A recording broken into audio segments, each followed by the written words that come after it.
बीते दिनों कनाडा में खालिस्तानी अलगाववादी हरदीप सिंह निज्जर की हत्या कर दी गई थी।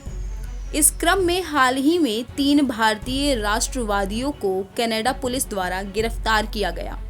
इस पर प्रतिक्रिया देते हुए कनाडा के प्रधानमंत्री जस्टिन ट्रूडो ने कहा कि उनके देश में विधि का शासन है और इसी के मुताबिक न्यायपालिका अपना निर्णय देगी। तो हमने सोचा कि क्यों ना आज के इस वीडियो में विधि के शासन यानी रूल ऑफ लॉ के बारे में ही जान लिया जाए। दरअसल विधि के शासन का कॉन्सेप्ट ब्रिटिश न्यायवादी एवी डाइसी द्वारा दिया गया था। उनका मानना है कि विधि के समक्ष क्षमता का विचार विधि के शासन के सिद्धांत का मूल तत्व है, यानी कानून की नज़र में सभी एक समान है। यही विधि के शासन का सबसे अहम सिद्धांत है। इस बारे में उन्होंने 3 तरह की अवधारणा प्रस्तुत की थी।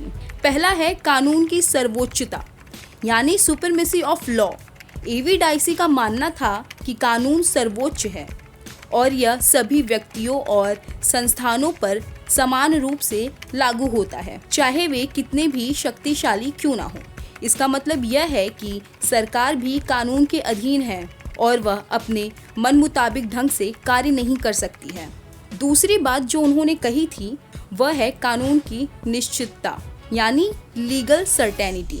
उनका मानना था कि कानून स्पष्ट और निश्चित होना चाहिए ताकि लोग अपने अधिकारों और कर्तव्यों को जान सकें।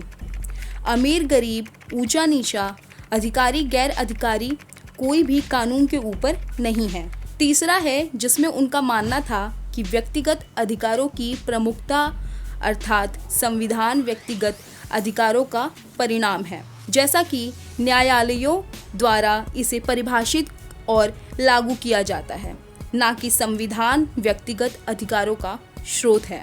पहले एवं दूसरे कारक ही भारतीय व्यवस्था में लागू हैं, तीसरा नहीं।